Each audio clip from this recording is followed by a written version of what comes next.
बच्चों, last video में हमने भारत के जो प्रमुख लौह इस्पात के कंपनीज है जैसे टिस्को और इसको के बारे में चर्चा की थी। आज हम शेष जो लौह इस्पात संयंत्र हैं भारत के उसके बारे में चर्चा करेंगे।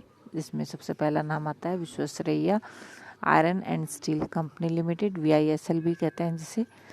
यह कारखाना कर्नाटक के शिमोगा जिले के भद्रावती नामक स्थान पर भद्रावती नदी के तट पर स्थापित किया गया है, जिसकी स्थापना 1923 में मैसूर के तत्कालीन शासन ने अमेरिकी कंपनी की सहायता से की थी। 1962 में इसे सरकार ने अपने स्वामित्व में लिया, जो वर्तमान में सेल के अंतर्गत संचालित हो रहा है।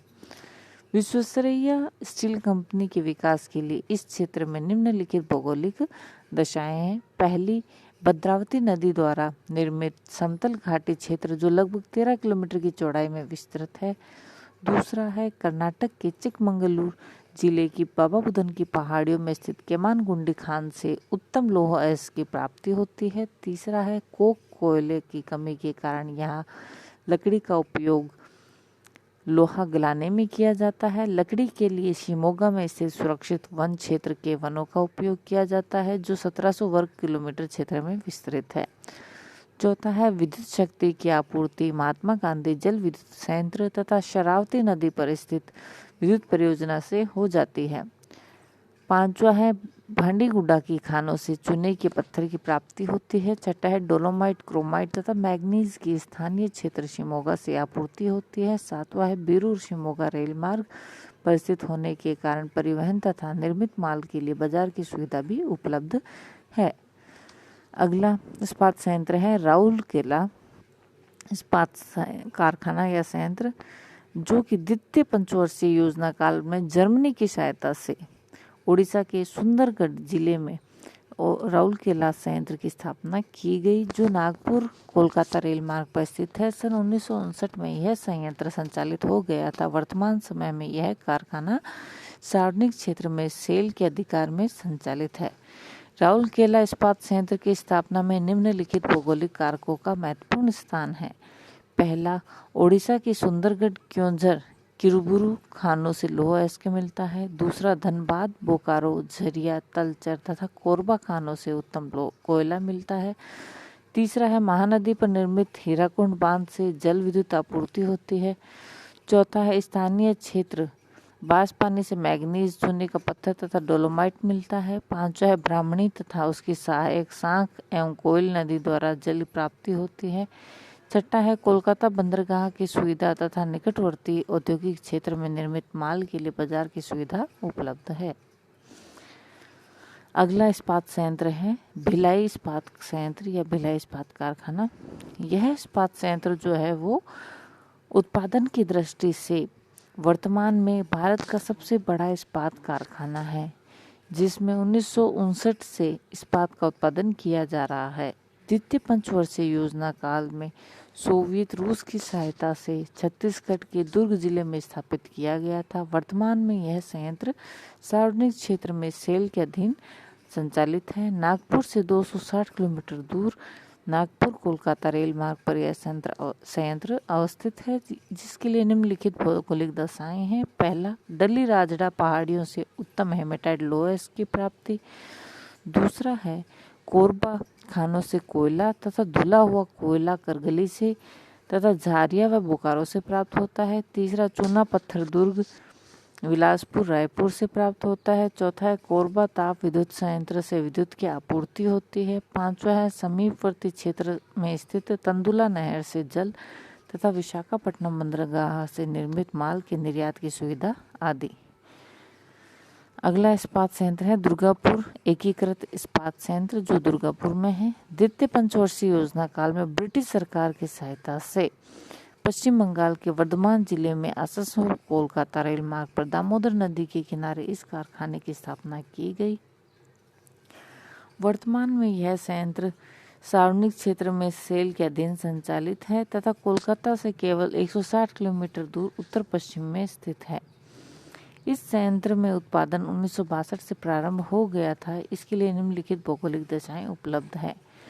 पहला, रानीगंज तथा झरिया बोकारो खानों से कोयला प्राप्ति होती है। दूसरा, दामोदर नदी पर स्थित दामोदर घाटी परियोजना से जल विद्युत। तीसरा, नोवामंडी तथा गोवा की खानों से उत्तम किस्म का लौह अयस्क मिलता है। चौथा है ओडिशा के सुंदरगढ़ तथा क्योंझर से चूना पत्थर। पांचवा, क्योंझर जिले की बड़ा जामदा खानों से मैग्नीज। छठा है कोलकाता बंदरगाह से जल परिवहन की सुविधा एवं निर्मित माल के लिए बाजार। और सातवां है कोलकाता आसनसोल रेल मार्ग के समीप स्थित होने के कारण यातायात की सुविधा। दुर्गापुर में ही विशेष है मिश्र इस्पात तथा लौह मिश्र कारखाना भी स्थित है। अगला लौह अयस्क कारखाना है बोकारो एकीकृत लौह इस्पात कारखाना। झारखंड राज्य के हजारीबाग जिले में बोकारो नामक स्थान पर सन 1964 में रूस की सहायता से इस संयंत्र की स्थापना की गई, जो वर्तमान में सेल के अधीन संचालित है। और इस्पात उत्पादन कार्य बोकारो संयंत्र से 1972 यानी 1972 से प्रारंभ हो गया था। यहाँ निम्नलिखित अनुकूल परिस्थितियाँ पाई जाती है। पहला, बोकारो से उत्तम कोयला की प्राप्ति। दूसरा है बोकारो दामोदर नदियों के संगम पर स्थित होने के कारण स्वच्छ जल तथा दामोदर घाटी परियोजना से जल विद्युत की प्राप्ति। तीसरा है ओडिशा के क्योंझर जिले की किरुबिरी खान से लौह अयस्क। चौथा है पलामू तथा डाल्टनगंज से चूना पत्थर तथा किरुबिरी से मैग्नीज मंगवाया जाता है। पांचवा है रेल मार्ग तथा सड़क परिवहन द्वारा कोलकाता बंदरगाह से संबंध। अगला जो इस्पात कारखाना है वो है सलेम इस्पात कारखाना। यहाँ विशेष एवं मिश्र इस्पात तथा लौह मिश्र का कारखाना है। इस इस्पात संयंत्र का निर्माण विशेष प्रकार के इस्पात के निर्माण हेतु तमिलनाडु के सलेम जिले में किया गया है, जो चेन्नई कोयम्बटूर रेल मार्ग पर स्थित है। विशेषीकृत इस्पात निर्माण की दृष्टि से यहाँ जंग नहीं लगने वाले इस्पात का निर्माण किया जाता है। नेवेली लिग्नाइट क्षेत्र से कोयला, समीपवर्ती क्षेत्र से मैग्नेटाइट, लौह अयस्क, सोने का पत्थर तथा शिवरॉय से मैग्नेसाइट प्राप्त हो जाता है। 1982 में यहाँ का इस्पात का उत्पादन प्रारंभ हो गया था। वर्तमान में इसकी क्षमता 25 लाख टन है। मेडर से जल विद्युत मिलती है, वह बाजार भी दक्षिण भारत में स्थित है। अगला है विशाखापट्टनम इस्पात संयंत्र। यह राष्ट्रीय इस्पात निगम लिमिटेड RINL के अधीन सार्वजनिक क्षेत्र का कारखाना है। यह आंध्र प्रदेश के विशाखापट्टनम बंदरगाह के तटवर्ती क्षेत्र में स्थित है, जो भारत का प्रथम तटवर्ती इस्पात संयंत्र है। भारतीय तकनीकी तथा नवीनतम प्रौद्योगिकी पर आधारित इस संयंत्र में सर्वप्रथम 1982 में इस्पात का निर्माण प्रारंभ हुआ। वर्तमान में राष्ट्रीय इस्पात निगम लिमिटेड इसका प्रबंधन कर रहा है। छत्तीसगढ़ की बेलाडीला खान से लौह अयस्क तथा दामोदर घाटी से कोयला, डोलोमाइट, चूने का पत्थर, मैग्नीज, अग्निशय मिट्टियाँ आदि छत्तीसगढ़ तथा स्थानीय क्षेत्र से ही प्राप्त हो जाते हैं। दक्षिणी क्षेत्र में प्रथम समेकित संयंत्र जो कि समुद्र तट पर स्थापित, बाजार भी इसका दक्षिणी भारत में है। फिर अगला आता है विजयनगर इस्पात कारखाना। पूर्णतया भारतीय तकनीक पर आधारित इस संयंत्र की स्थापना कर्नाटक के बेल्लारी जिले में होसपेट में निर्मित किया गया है। होसपेट क्षेत्र में उत्तम लौह अयस्क के भंडार विद्यमान है, जो इस कारखाने की स्थापना का मुख्य आधार है। विजयनगर इस्पात संयंत्र में अधिकतर नर्म इस्पात का निर्माण किया जाता है। जिंदल विजयनगर स्टील लिमिटेड द्वारा इसका संचालन किया जा रहा है। इसकी उत्पादन क्षमता 16 लाख टन प्रतिवर्ष है। इसके अतिरिक्त भारत में नई औद्योगिक नीति द्वारा इस्पात उद्योगों को पहले सार्वजनिक क्षेत्र में आरक्षित श्रेणी में थे, लेकिन अब बाहर कर दिए, जिसके कारण नवीन उद्योगों की स्थापना निजी क्षेत्र में अब आसानी से की जा सकती है, जिसका प्रभाव इस्पात संयंत्रों के निर्माण पर भी पड़ा है। उड़ीसा के देताड़ी में निजी इस्पात कारखाने की स्थापना की जा रही है।